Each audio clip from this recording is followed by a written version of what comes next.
All right, so picture this.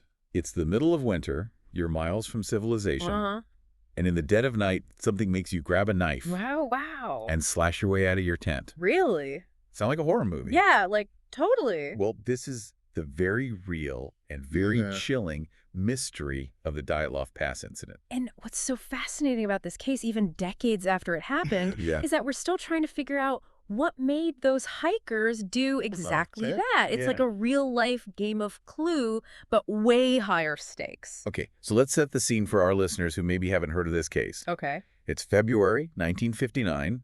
We're in the Ural Mountains of Soviet Russia. Bleach. Bleak, frigid. Yes.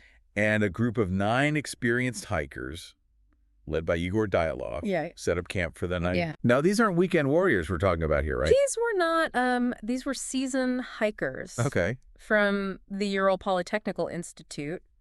Students, recent grads. Wow. On track for top-tier certification. So they knew what they were doing. They knew the terrain. They were prepared for the elements. They had a plan. So this should have been another successful expedition for them. Exactly. They kept meticulous diaries. They maintained contact with a support team. Everything seemed routine until it went radio silent. And that's when the alarm bells start going off. Yes. When a group of experienced outdoors people just go off grid. Right. Unexpectedly, something's wrong. Something was wrong. Weeks later, a search party finds their abandoned campsite on the slopes of Kholat Chayakal, which ominously translates to Dead Mountain. Dead Mountain, okay. And here's where things get strange. The tent was found ripped open from the inside. Okay, red flag number 1. You're in sub-zero temperatures. Why would you cut yourself out of your shelter? That's the million-dollar question. Yeah. It gets weirder. The hikers' belongings were still inside. Warm clothes, food, their shoes. What? Everything you'd think essential for survival in that kind of weather. So they weren't just making a quick dash for help. No. Something made them leave in a hurry and ditch essential gear. It's like they fled in a panic, more afraid of something inside the tent than the freezing wilderness outside. Oh, okay. And the way the tent was cut, these weren't neat slices. These were desperate, almost frantic cuts. Okay, now my skin is officially crawling. Yeah. So what about the hikers themselves? Over the next few weeks, search parties found their bodies scattered across the mountainside.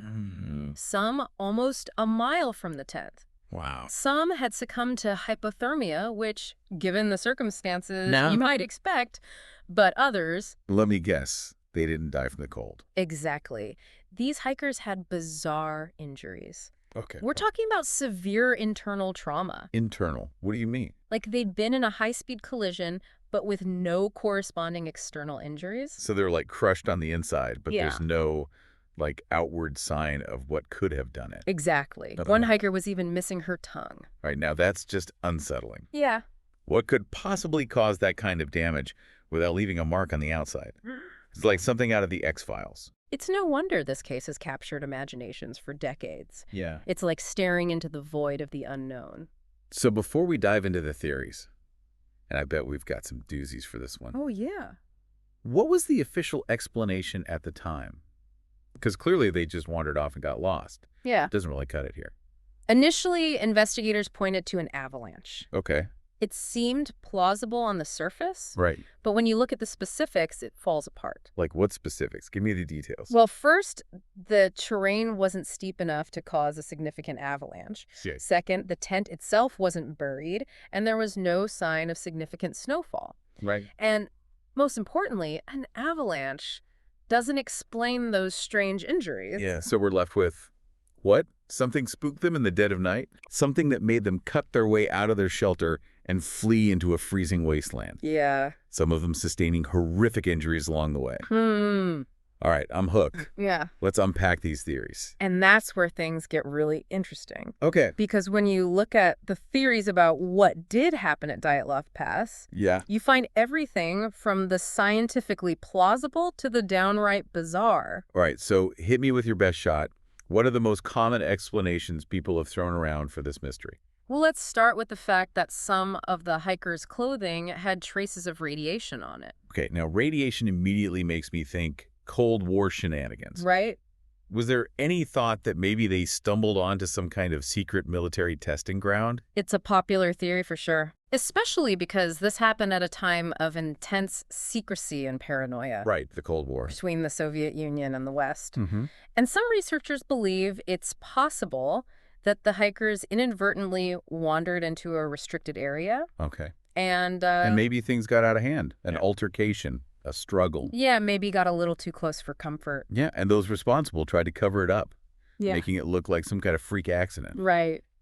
That would make for a pretty good spy novel, wouldn't it? It certainly would. It's important to note, though, that the levels of radiation weren't consistent with, like, fallout, that you'd expect from a weapons test. Right. It was more localized. Okay. And there are more mundane explanations. Like what? Don't leave me hanging. So certain industrial processes, even some medical treatments of the era, involved radioactive materials. Oh, interesting. It's possible the hikers were exposed to something in their day-to-day lives. Okay. That could account for it. Right. It's not as exciting as a government cover-up, but it's a good reminder that sometimes the simplest explanation is the most likely. Exactly. Occam's razor. But that still doesn't explain those injuries. Right. Or why they ran from their tent like something was chasing them. Right. What else is on the table? Well, there's the infrasound theory. Okay. Have you ever heard of that one? Vaguely. It's got something to do with sound waves, right? Right. So certain wind patterns, especially over mountainous terrain like the Urals, can create these low-frequency sound waves called infrasound. Okay. We can't hear them. But these waves can interact with our bodies in strange ways. What do you mean by strange waves? Think about how a certain sound can, like, give you goosebumps. Right. Or make you feel uneasy. Yeah. Infrasound can amplify that feeling. Oh, wow. Trigger a primal fear response. Interesting. Some studies suggest that exposure to high levels of infrasound can even cause disorientation, panic attacks, even hallucinations. So you're saying these hikers might have been bombarded by this invisible sound wave, freaking out and fleeing their tent in a state of pure terror. It's a possibility, and the geography of the region where they were camping is actually known for these particular wind patterns. Wow, so they were in the wrong place at the wrong time. It's not a common occurrence, but it's within the realm of possibility. Okay, now that's just creepy. Right. Imagine being bombarded by this, like, unsettling sound, feeling like you're losing your mind. Yeah. And the only way to escape is to run out into the freezing darkness. No wonder they cut themselves out of that tent. Exactly. If the infrasound was strong enough, they might not have even been thinking clearly, just reacting on pure instinct. But even if we entertain that theory, it still doesn't fully explain the injuries, does it? Right. I mean, I get panicking and running, but internal bleeding, a missing tongue. Right. That suggests something more directly physical, doesn't it? It absolutely does. Yeah. And that's why some researchers have looked into other possibilities, including the local Mansi people, who knew that area of the Ural Mountains better than anyone. Oh, yeah. I remember reading something about that. Weren't there rumors of the hikers stumbling onto some kind of sacred ground or having a run-in with the Mansi people? There were indeed. Now, it's important to approach these kinds of theories with sensitivity and respect for different cultures. So we're talking about, like, a potential clash of cultures. Potentially, yeah. Modern hikers versus the, like, ancient traditions of these people. Right. I could see how that could go really bad really fast. Exactly. Some speculate that the hikers might have unknowingly trespassed on a sacred site. Right. Or maybe there was just a misunderstanding. Yeah. A conflict that escalated quickly out there in the middle of nowhere. And given some of those injuries, a confrontation with the Mansi people, who were known to be, like, skilled hunters, deeply connected to their land, that could, Sure. That could explain a lot. It wouldn't be the first time a cultural misunderstanding led to tragedy. It's true. And the Mansi, they have their own stories. Right. And legends associated with the region where the hikers died.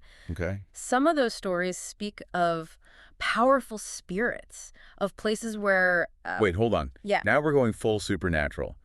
I thought we were sticking to, well, I mean, plausible explanations. We're dealing with a mystery here where even the most outlandish ideas, they can seem compelling. Right. You got to admit. All right, fair enough. But, I mean, while those Mansi legends are fascinating, we really don't have any evidence linking them to what happened to those hikers. We don't. So where does that leave us? Yeah. We've got government conspiracies. We do. Bizarre natural phenomena. We even, like, touched on ancient curses and vengeful spirits. That's a lot to wrap your head around. It really is. Yeah. After diving into the evidence, the theories, the sheer weirdness of it all, What's your gut feeling? What do you think happened out there? Honestly, yeah, I don't know. right. And that's not a cop-out. That's the honest truth. Wow. The more you learn about this case, the more you realize how much we just don't know, like trying to assemble a puzzle, half the pieces missing. So it's a mystery that'll likely never be solved. It's possible. Or, maybe someday someone will unearth that one crucial piece of evidence, that missing link that suddenly makes everything clear. Right. Who knows? Until then, we're left with this enduring power of the unknown. Right. It's unsettling. But it's a good reminder that sometimes things happen and there's just no explanation. Exactly. And maybe that's the real takeaway here. The Dyatlov Pass incident, it reminds us that we're not always in control, that the world is full of mysteries, that we may never fully understand. It's true. And that sometimes the most compelling stories, they're the ones without a neat and tidy ending. Well said. And for our listeners out there, if this deep dive into the Dyatlov Pass has left you wanting more, I encourage you to do your own exploring. There's a ton out there. Yeah, there are countless articles, documentaries, even fictional accounts. Oh, yeah. Inspired by this case. Definitely. It's a rabbit hole worth going down. It is. But pay attention to the details. Yes. The smallest, seemingly insignificant clues can sometimes be the most revealing. That's right. What if you hold the key to unlocking this mystery? Now there's a thought to keep you up at night. There you go. Until next time, keep exploring, keep asking questions, and never underestimate the power of a good mystery.